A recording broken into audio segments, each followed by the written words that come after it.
ni inama y'umutima, inama y'ubwenge, ni inama iremesha, inama yubaka, inama idasambura, ihumuriza, itera intege, ni inama ikora ku mutima, ni inama nziza muhora mushikirizwa buri munsi kuri ino channel yacu ariyo Irene Irankunda 7 official. Ni inama ngirakamaro zizokubashisha kumenya ingene uzitwara muri buno buzima, ubihira benshi bukaryohera bake cyane, bivanye n'ingene umwe wese abwitwaramwo canke bivanye n'ingene umwe wese abubayemwo. Ni inama idasanzwe kuko igizwe n'amajambo nkoramutima asobanuye mu kirundi cacu. Ukaba uyashaka fyonda kuri subscribe canke sabone, uzohore uba mu wa mbere azotangura gushikira uko tuzoba dushizeko ikiganiro gishasha. Ufyonde kuri notification canke ukazogera uzoze uraronka ubutumwa bubikumenyesha. Ukole like canke j'aime, ukore share canke partage kugira ngo n'abandi bashikire, hama ugire ico uyavuze ko muri commentaire nimba biza kugukundira. Amajambo rero nkora mutima asobanuye mu kirundi uno munsi ni menshi kandi arisa arihariye. Twagiye. When you totally at peace with yourself, nothing can shake you. Iyo wibaniye amahoro nta gishobora kukunyiganza. Aha iyo tuvuze iyo wibaniye amahoro tuba tuvuze ngo iyo ubanye amahoro nawe wenyene nta kintu gishobora kukunyiganza. When you are totally at peace with yourself, iyo imbere muri wewe ufise amahoro yo mu mutima, igihe utekanye imbere muri wewe nta kintu na kimwe gishobora kuguhungabanya. Rero si ikibazo cikikwirukako, ahubwo n'ikibazo cikikwirukamwo. Igihe udatekanye biba bivuze ngo imbere muri wewe ntabwo uba utekanye. Burya kenshi ibigaragarira inyuma cyane cyane biba byavuye indani muri wewe. Rero iyo ufise amahoro indani muri wewe, nubwo ibibazo vyoza ari umurengera biturutse inyuma, nta kintu na kimwe bishobora kuguhungabanya ko ugumuruko. When you totally at peace with yourself, igihe wibaniye amahoro, nothing can shake you. Nta kintu na kimwe gishobora kuguhungabanya, kukunyiganyiza canke ngo kikubuze amahoro. Don't waste your wealth on people who deserve your silence. Sometimes the most powerful thing you can say is nothing at all. Ntukononere amajambo yawe kuba kwiye agacerere kawe. Hari igihe ibikomeye uba uvuze rimwe na rimwe mu buryo bumwe canke ubundi bihinduka imfagusa, bivanye n'uwo uriko urabibwira. Mu buzima hari igihe cyo kuvuga, mu buzima hari igihe cyo kwirinda kuvuga.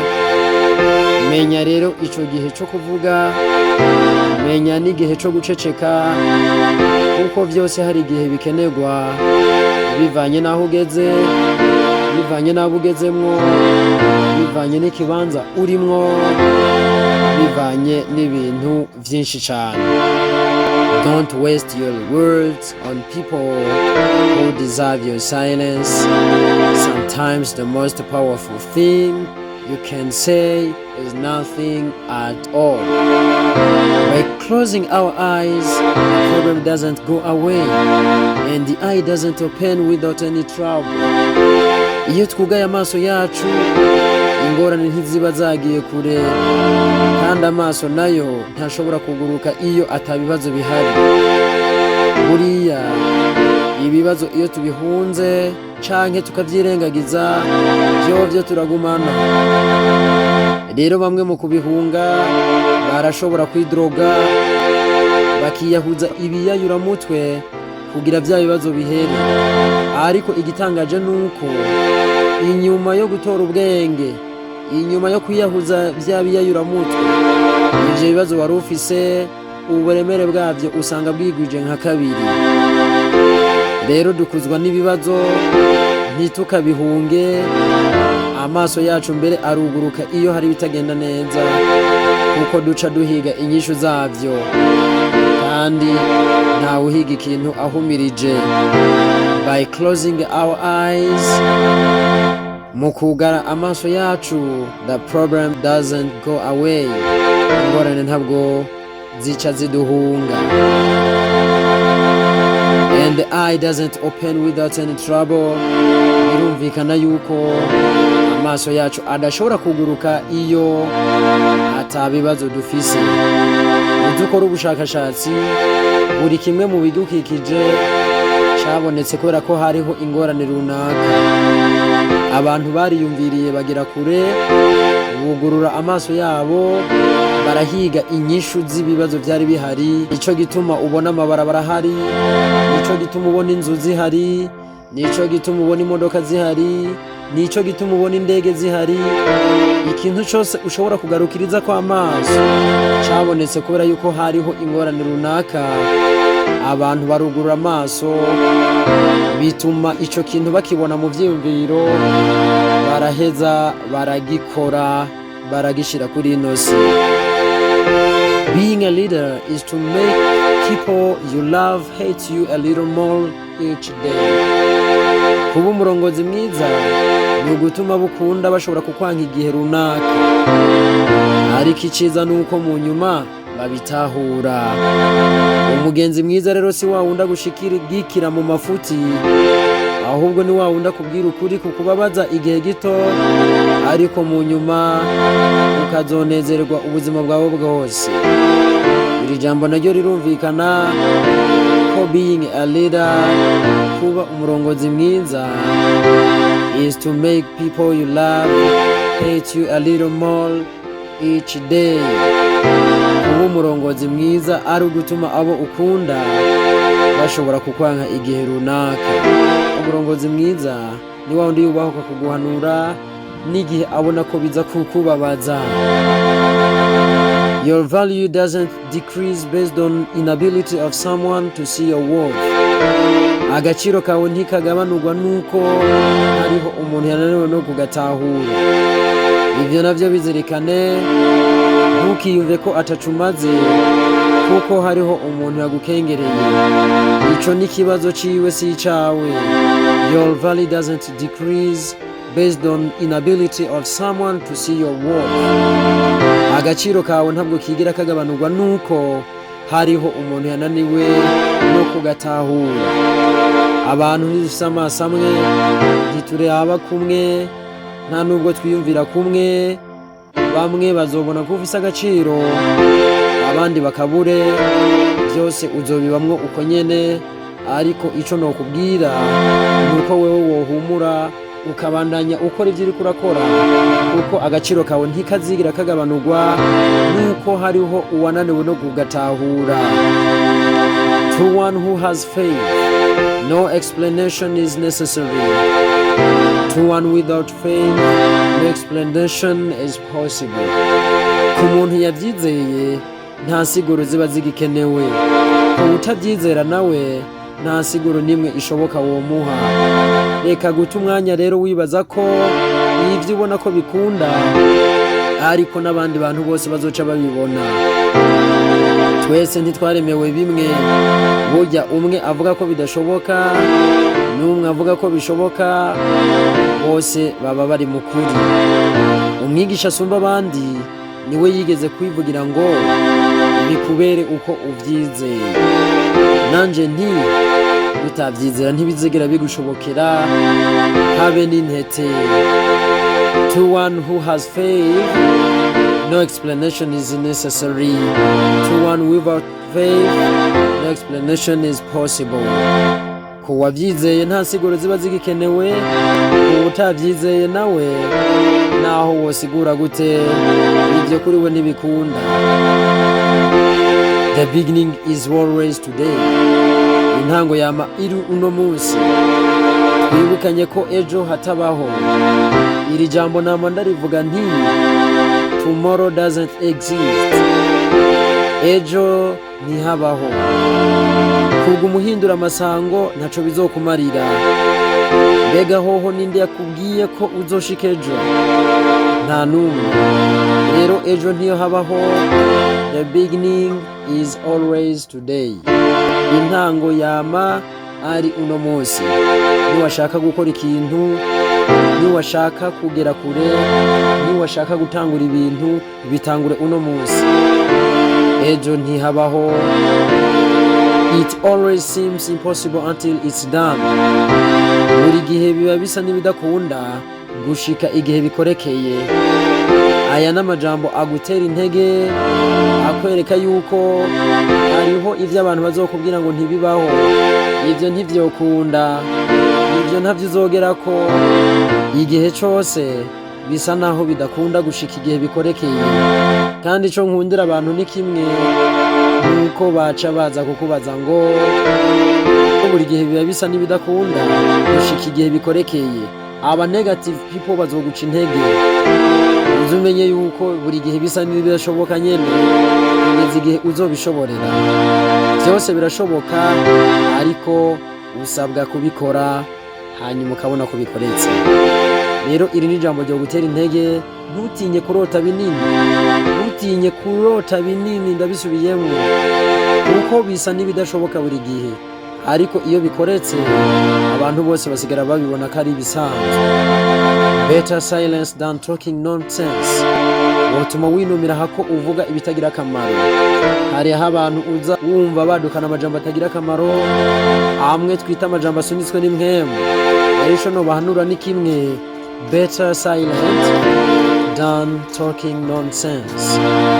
Ni vyiza kuguma wihoreye kuruta kuvuga ibitagira akamaro. Winners are not afraid of losing, but losers are. Failure is a part of the process of success. People who avoid failure avoid also success. Abaneshi ntabwo babafise bwo guhomba, ariko abahombyi niko bameze. Ariko abahombyi niko bameze. Guhomba ni kimwe mu bigize intambwe zigana ku ntsinzi. Abirinda ibihombo burya ku rundi ruhande baba banirinda n'intsinzi. Ubuzima butagiramwo ibihombo ntibubaho aha ku isi, buba mu ijuru gusa. Niwashaka kubaho ubuzima butagira ibihombo, uze wigire mu ijuru. Mu buzima hari uguduga no kumanuka, ukuronka canke ukabura, ukunezerwa canke ugushavura. Byose birahari. Umunezero n'agahinda birahari, igihombo n'inyungu birahari. Ubuzima rero butabamwo loss ntibubaho, buba mu ijuru honyene. Ukaba ubushaka nabuje mu ijuru, ariko kandi inzira yo kuja mu ijuru ntiri mu kwiyahura, ahubwo vumiririya ngaha ku isi nyene, kuko ntaho uzohungira ibihombo. Rero ico twovuga nuko abanesha atabwoba bafise bwo guhomba, ahubwo abahombyi ari bo bafise ubwoba bwo guhomba. Guhomba rero ni kimwe mu bigize intambwe zigana ku ntsinzi. Abirinda ibihombo burya baba banirinda n'intsinzi, birumvikana. The more we read, the more we learn. Uko dusoma byinshi niko twiga byinshi. Aha kandi ico nokongera ko nuko uko twiga byinshi ariko turushiriza gukorera menshi. Nimba udasoma muri kino kinjana tugezemwo bizokugora. Uri umuhombe, soma. Hari wambwiye ngo umunyafrika ugomba kumunyegeza urandika. Ivyo navyo nemeye, kandi ivyo sivyo. Ni kuri bamwe bamwe. Soma hama wige. Uko wiga byinshi niko ukorera menshi. Iyo nisi y'uno munsi tugezemo. Aho tugeze ntidukwiye kugira ku byiyumviro byo muri Moyen Âge canke byo muri Antiquité. Rondera isomero. Mvuze rondera isomero mba mvuze inzu y'ibitabo, bibliothèque mu gifaransa. Hamusoma ibitabo bihura n'inzozi zawe. Uzobona byinshi bizokugeza kuco wifuza cose. muri make ba umukunzi w'ubumenyi kuko nibwo rufunguruzo rwa byose. Burya the more we read the more we learn. Uko dusoma byinshi niko twiga byinshi, and the more we learn the more we earn. Kandi uko twiga byinshi muri kino kinjana tugezemwo niko turushiriza gukorera menshi. The question isn't who is going to let me, it's who is going to stop me. Ikibazo Jeffise si ugiye guca mpeba, ahubwo ikibazo nifitiye nibaza nindagiye kuca ampagarika. Baraza bakagenda, abandi bakaza bakagenda, abandi bakaza bakagenda. Uko niko ubuzima bumeze. Abazokureka kubera ingingo wafatiye ubuzima bwawe uze ubareke bagende, abandi bazoza, ntawe uzoguhagarika nutabishaka. Ikibazo rero ntikiri kugiye kukureka ngo nuko wabikoze, ngo nuko wakurikiranye inzozi zawe, ahubwo ikibazo kiri kugiye kuguhagarika. Ni watereza amaso ugasanga ntawe utekane, ukorana umutima mu nda, bizocamwe. Ngiri jambo ry'inkoramutima rero risobanuye mu Kirundi tworangiriza ko uno munsi ndarikunda cyane. Ni jambo ngendera ko mu buzima bwanje bwa buri munsi, aho mbandi hose. Ni jambo ryanyubatse. Iryo jambo rirahambaye cyane. Nizera ko nawe uzorikunda canke ugiye kurikunda canke nawe wahora urigenderako. Iryo jambo naryo rivuga ngo where liberty dwells there is my country. Where liberty dwells there is my country. Where liberty dwells there is my country. Aho umwidegemvye uba niho igihugu canje c'amavuka kiri. Aho umwidegemvye uba niho igihugu canje c'amavuka kiri. Ndabisubiramwo irya gatatu. Aho umwidegemvye uba niho igihugu canje c'amavuka kiri.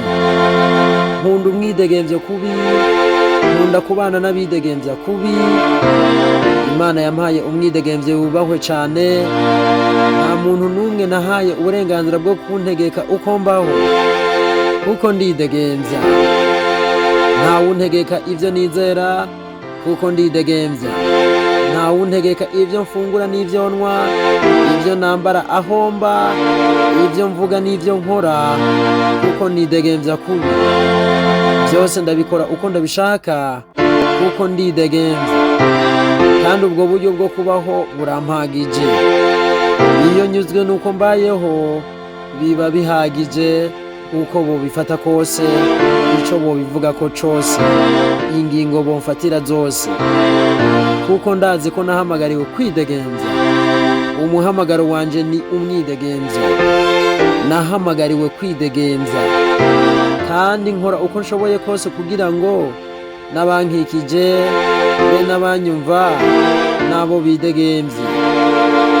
Ariko inyuma y'ivyo byose ndazi ko umwidegemvye wanje utangurira aho uwa mugenzanje ugarukira, ukagarukira aho uwa mugenzanje wundi utangurira. Ntawe mbangamira, kandi nanje ntawe nshaka ko ambangamira. Abikoze naho gerageza uburyo bwose ndawugumana ico byisaba cose. Mbana n'abanyagihugu bidegemvya, kuko aho umwidegemvye uba niho igihugu canje c'amavuka kiri. Ndabisubiramwo. Aho umwidegemvye wanje uba, aho umwidegemvye uba niho igihugu canje c'amavuka kiri.